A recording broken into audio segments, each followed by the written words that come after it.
So welcome all of you am maths tutorial पे आप सभी का बहुत बहुत स्वागत है।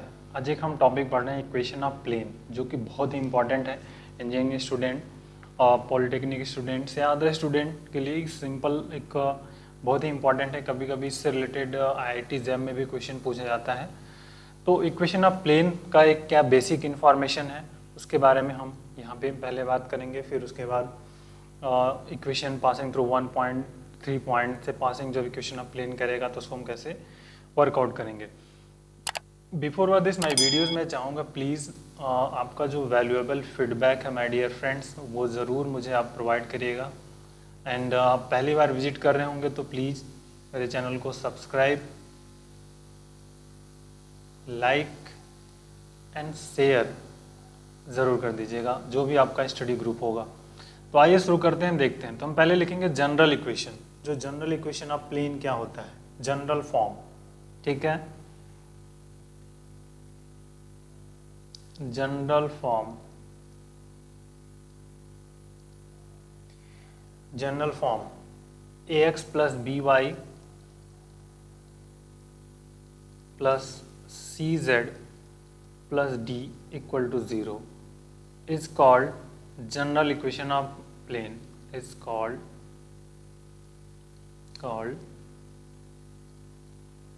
general equation of plane, ठीक है। इस प्लेन को हम इसका जनरल इक्वेशन कहते हैं, बहुत ही इंपॉर्टेंट है, ठीक है। ये ध्यान रखिएगा। अब एक इम्पॉर्टेंट पॉइंट क्या यहाँ पे है, बहुत ही इम्पॉर्टेंट है, क्योंकि हमेशा इसमें हमें कन्फ्यूजन बना रहता है, लेकिन वेरी वेरी इंपॉर्टेंट क्यों है। Where A comma B comma C, ठीक है। वेयर ए बी सी क्या है, अब वेयर ए बी सी, या इसको इस तरह से आप लिखिए, where constant A B C are, direction ratios, ठीक है, रेशियो ऑफ नॉर्मल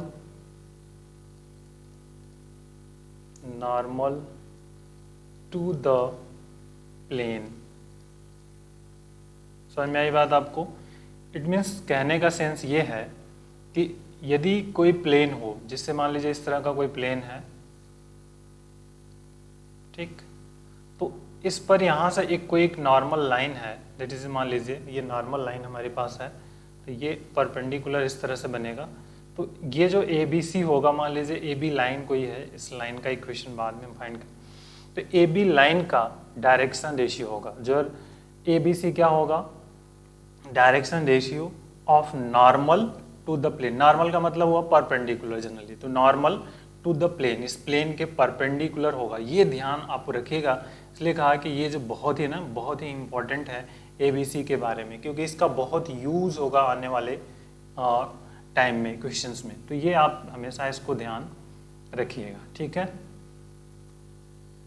अब आते हैं, जैसे हम क्वेश्चन एक मान लीजिए कह दें कि क्वेश्चन आपके पास हो जाए कि मान लीजिए 2x plus 3y plus 4z minus 10 equal to 0 be a equation of plane, ठीक। Find direction ratio of normal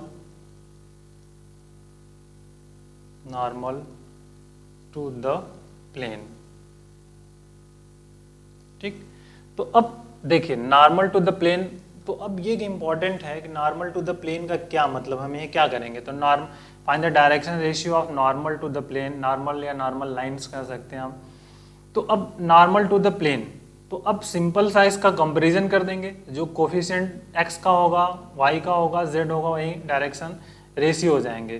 तो direction ratio is equal to क्या हो जाएगा आपका 2, 3, 4, ठीक है। यहाँ देख दिया नॉर्मल टू द प्लेन, तो ये नॉर्मल टू द प्लेन मतलब कोई लाइन्स होगी जिसका हम डायरेक्शन रेशियो इस तरह से फाइंड आउट कर लेंगे। अब आते हैं अगले टॉपिक पर, equation of plane passing through one point. Equation of plane passing through one point, point कोई भी हो, मान लीजिए x1, y1, z1, एक बिंदु से जाने वाली समतल का समीकरण, सिंपल सा है, ठीक है, कि बिंदु x1, y1, z1 से जाने वाले समतल का समीकरण, ठीक है। इसको आप हिंदी में लिखना चाहें तो लिख लीजिए, x1, y1, z1 से जाने वाले समतल का समीकरण हमें फाइंड करना है। इससे पहले चाहे तो आप यहाँ पे आ जाएगा बिंदु, ठीक। तो देखिए अब बहुत ही आसान सा है, इसको हम कैसे कर सकते हैं, बहुत ही सिंपल वर्क में हम निकाल सकते हैं। The equation of plane is, अब आपको पता ही है स्टूडेंट क्या होता है, equation of plane, equation of plane as, everyone is know, अभी ऊपर लिखा हमने ax plus B Y plus C Z plus D equal to 0, this is equation number 1, ठीक। अब if it is passes through, then if it is passes through x1, y1, z1, ठीक है। Then मतलब कि अगर आपका ये प्लेन है, इस तरह कोई भी प्लेन हो, इसके बारे में हमें तो प्लेन का शेप तो पता नहीं, प्लेन, और इस पर एक कोई पॉइंट है हमारा x1, y1, z1, ठीक है, ए। तो अब ये पॉइंट x1, y1, z1 कहाँ है, ऑन द प्लेन है, मतलब ये प्लेन पर लाई कर रहा है, तो इसको सेटिस्फाई करेगा मतलब जहाँ x, y, z है वहाँ पे हम इसको रखेंगे, ठीक है। तो यहाँ पे क्या आ जाएगा, ax1 plus by1 plus cz1 plus d equal to 0, this equation number 2 हो गया। अब 1 माइनस 2 कर दीजिए, तो देखिए पहले ये और ये, तो यहाँ पे a कॉमन है, x minus x1 plus b y minus y1 plus c z minus z1 equal to 0, क्योंकि d और d कैंसिल हो जाएंगे। तो यही हमारा रिक्वायर्ड इक्वेशन ऑफ प्लेन होगा पासिंग थ्रू वन पॉइंट। तो बहुत ही सिंपल सा टास्क था, बहुत ही सिंपल सा ये पॉइंट है जिसको कि हम यहाँ पर कर पा रहे हैं, ठीक है। तो ये एक लॉजिकल पॉइंट ऑफ व्यू से हम इसको कर पाएंगे, बहुत ही इम्पोर्टेंट वे में ये हमारा सॉल्यूशन फाइंड आउट होगा, ठीक है।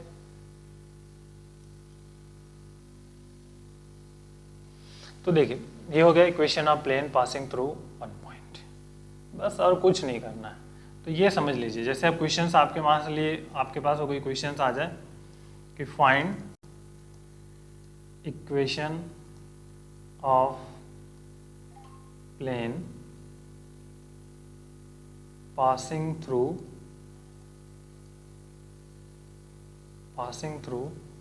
1 minus 2 3, passing through point 1 minus 2 3, तो इससे हमें इक्वेशन ऑफ प्लेन निकालना है। तो मतलब हमारे पास जो पॉइंट है 1 माइनस 2 एंड 3, अब ये पॉइंट कौन कौन से हैं, x1, y1, z1, ठीक है। तो अब यहाँ पे स्टेटमेंट लिखेंगे आप, वी नो दैट, हम जानते हैं कि, ठीक, वी नो दैट कि equation of plane, equation of plane passing through one point, okay, one point, कौन सा point, x1, y1, z1 is a x minus x1 B Y minus Y one plus C Z minus Z one equal to 0। बस अब इसमें आपको रख देना है, ठीक है। ए बी सी की वैल्यू अलग वो दी रहती है, आपको क्वेश्चन में दिया रहेगा, अनदर पोर्शन में वो मैटर करेगा, बट फिलहाल इस पे हम वर्क करेंगे, ठीक है। तो ध्यान रखिएगा, तो A x minus X one, तो x माइनस एक्स वन मतलब 1, ठीक, plus B y minus Y one, तो -2 है तो यहाँ पर +2 हो जाएगा, and plus C z minus Z one, z minus 3, ठीक। और ए बी सी आपको पता ही है कि this is direction ratio of normal, ठीक है, डायरेक्शन रेशियो नॉर्मल। तो ये एक इम्पॉर्टेंट हमारा क्वेश्चन इससे बन जाएगा, दिस इज द इक्वेशन, ठीक। अब अगला पार्ट हमारा है कि 3 क्वेश्चन होगा, इक्वेशन ऑफ, देखिए अब equation of plane passing through 3 point, ठीक है। हमें एक ऐसा इक्वेशन का समीकरण फाइंड करना है, equation of plane passing through 3 points, equation of plane passing through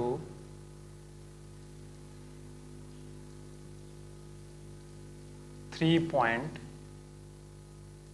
ठीक है। 3 पॉइंट कौन कौन से, x1 y1 z1, x2 y2 z2, ठीक, and third x3 y3 z3। 3 बिंदु से जाने वाली प्लेन का समीकरण, ठीक है, 3 बिंदुओं से जाने वाले इक्वेशन का समीकरण हमें है। तो अब हम जानते हैं, सो लेट, मान लेते हैं, लेट इक्वेशन ऑफ प्लेन,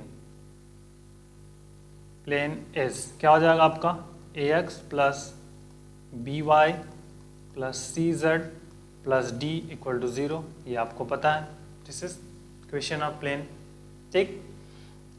तो equation of plane passing through,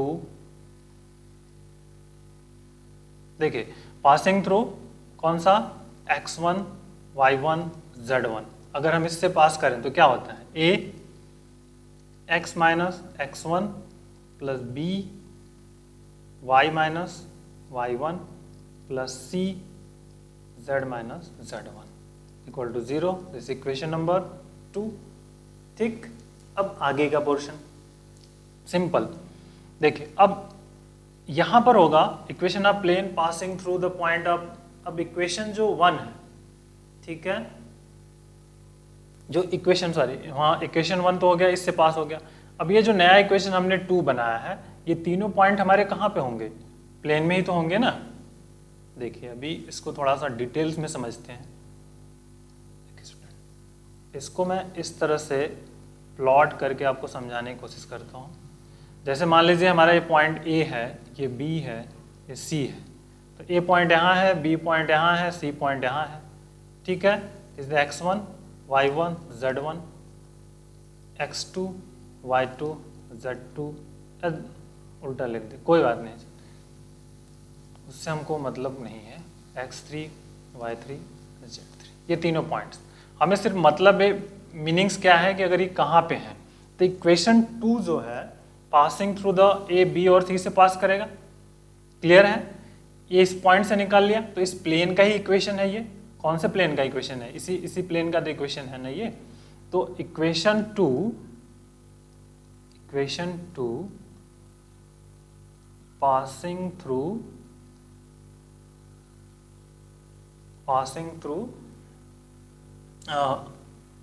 B and C point, ठीक। देन तो अब x के जगह पे क्या आएगा, x2 y, x के जगह x2, y के जगह y2, z के जगह समथिंग, सो 2 बिकम, देखिए 2 बिकम्स कैसा हो जाएगा, अब यहाँ पर a x2 minus x1 B y2 minus y1, C z2 minus z1 equal to 0। This equation number 3। And C से जब जाएगा a x3 minus x1 plus B y3 minus y1 plus C z3 minus z1। ठीक है, ये हो जाएगा आपका z3 minus z1। ये हो गया आपका कौन सा, इक्वल टू 0, इक्वेशन नंबर 4। अब एलिमिनेटिंग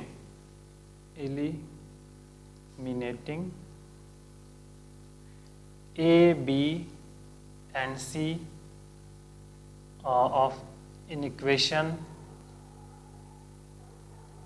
2, 3 एंड 4, इनका यूज करके हम ए बी सी को एलिमिनेट कर देंगे।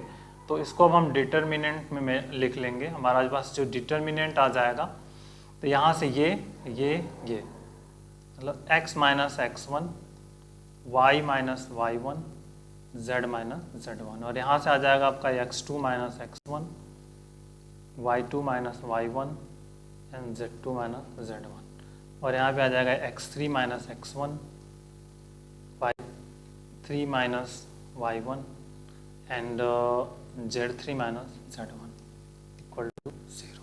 तो ये मिल जाएगा इक्वेशन ऑफ रिक्वायर्ड प्लेन। अब इसको सॉल्व करके हम इक्वेशन ऑफ रिक्वायर्ड प्लेन को फाइंड आउट कर सकते हैं। ठीक है, तो एक बहुत ही अच्छा क्वेश्चन रहा जिसको कि हम यहाँ पे कर पाए। तो बहुत सारे तरीके हो सकते हैं आपको इसको करने के, तो बहुत ही इंपॉर्टेंट सा रिजल्ट था जिसको हम कर ले। तो आइए क्वेश्चन एक कर लेते हैं जिससे आपको ये समझ में आ जाएगा। लेकिन डिटर्मिनेंट का एक्सपेंशन आपको आना चाहिए स्टूडेंट, तभी इसको सही से आप कर पाओगे। ठीक है, और दूसरे तरीके भी हैं, विदाउट डिटर्मिनेंट भी आप इसको सॉल्व कर सकते हैं। ठीक है, तो question find equation of plane passing through points passing through points 1 1 0 1 1 0। दूसरा पॉइंट हमारे पास है 1 2 1 1 2 1, और तीसरा पॉइंट है -2 2 -2 2 एंड -1। ठीक, ये हमारे पास पॉइंट है। बस अब इसी का रिप्रेजेंट करके हमें निकालना है। तो देखिए ये x1 y1 z1, x2 y2 z2, x3 y3 z3। ठीक, बस सब कुछ नहीं है, इक्वेशन ऑफ प्लेन यहाँ से हम निकाल लेंगे।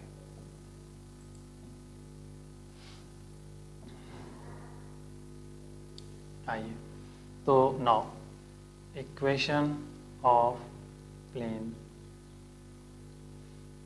फार्मूले आपको पता होने चाहिए तभी कर पाएंगे। x minus x1, y minus y1, z minus z1, x2 minus x1, y2 minus y1, z2 minus z1, x3 minus x1, y3 minus y1 and z3 minus z1 equal to 0। ये हमारे पास फार्मूला है। अब इसी फार्मूले का use करना है। ठीक, तो आइए, पॉइंट हमारे पास ऑलरेडी अवेलेबल है, इस पॉइंट का यूज हम करने वाले हैं। तो simple first x minus x1, तो x माइनस x1 मतलब क्या होगा यहाँ पे x minus 1, y minus y1, y1 क्या है 1 है, और z माइनस क्या हो गया 0। नेक्स्ट x2 माइनस x1, देखिए x2 हमारे पास 1 है, यहाँ पे 1 है, तो 1 minus 1, y2 minus y1 2 minus 1 and z2 minus z1 1 minus 0। Next आइए अब x3 minus x1 minus 2 minus 1, y3 minus y1 2 minus 1, और फिर नेक्स्ट थिंग इज हियर -1 और -0 इम्प्लाई दैट 0 इम्प्लाई, फिर से अब x minus 1 y minus 1 z 0 1 1 2 sorry -3 हो जाएगा ये 1 - 1 0। अब इसका एक्सपेंशन आपको पता हो कैसे करते हैं तो आप आसानी से कर पाएंगे। एक्सपेंशन इम्पॉर्टेंट है, तो फर्स्ट रो के अकॉर्डिंग एक्सपेंशन कर दे रहा हूँ मैं। तो देखिए x - 1 आ जाएगा। अब जो बचा है स्टूडेंट उसको लिख लेते हैं। ये बच गया 1 1 और 1 - 1 जो बच गया उसको लिख लेते हैं, माइनस y - 1 कर लेते हैं। अब जो बच गया हम माइनस लिखते हैं बीच में, तो ये वाला छिपेगा, ये तो 0 1 और -3, 0 1 और यहाँ पे -3 और 1 बच जाएगा। ठीक है, जब इसको लेंगे आप तो ये वाला पोर्शन बचेगा और ये वाला पोर्शन बच जाएगा। ठीक है, clear. And plus z bracket, तो यहाँ पे क्या हो जाएगा, z ले लेंगे तो देखिए ये पोर्शन चला जाएगा, ये चला जाएगा, तो बचा क्या 0 1 एंड 3 - 1, 0 1 -3 1। बस अब इसको सिंप्लीफाई कर लेना है, रिजल्ट अपने आप मिल जाएगा x - 1। अब आप कैसे करते हैं इन दोनों का गुणनफल, तो -1 और ये फिर ये इन दोनों का पहले करेंगे मल्टीपल, फिर माइनस दिस, तो -1 तो ये में टोटल होगा -2 माइनस y - 1 और यहाँ पे ये 0 हो गया और ये -3 आएगा तो यहाँ पे 3 हो जाएगा। प्लस z की बात करेंगे तो यहाँ 0 हो जाएगा, फिर से यहाँ पे 3 आ जाएगा। ठीक है, तो ये एक इम्पॉर्टेंट रिजल्ट हमारे पास बन जाएगा। ठीक है, तो कुछ तो मिसिंग हुआ है, देख लेते हैं क्या मिसिंग है। और इसकी वैल्यू तो यहाँ पे माइनस है, ये -1 है। ठीक है, 0 ही हो जाएगा, इक्वल टू 0। अब मल्टीप्लाई कर दीजिए, तो -2x + 2, इसका मल्टीपल कर देंगे तो -3y + 3 एंड +3z 0। ठीक, सिंप्लीफाई कर लीजिए, -2x -3y और +3z + 2 = 0। ठीक, ये रिजल्ट यहाँ से मिल जाएगा। बस अब हो गया ये आपका वर्क। तो बहुत ही इम्पोर्टेंट सा रिजल्ट था जिसको कि हम कर पाए। ठीक है, हो गया ये रिजल्ट आपका। This is the required equation of plane. ठीक है, 2x + 3y - 3z है, तो माइनस से मल्टीपल करके हम कर सकते हैं। ठीक है, और कुछ नहीं। तो एक इम्पॉर्टेंट रिजल्ट, कुछ और मिसिंग देख लें। ये 2 और 3 है, तो यहाँ पे कितना हो जाएगा, 5 हो जाएगा। तो ये थोड़ा सा मिसिंग हो गया था, उसको 5 कर लीजिए। तो ये आपका रिक्वायर्ड आंसर है। ठीक है, तो इस तरह से हम इक्वेशन ऑफ प्लेन पढ़ लेंगे स्टूडेंट। अब इक्वेशन ऑफ प्लेन के और भी टाइप्स हैं, इंटरसेप्ट फॉर्म है और फिर एंदर फॉर्म है, उसको हम नेक्स्ट लेक्चर्स में करेंगे। So take care, thank you.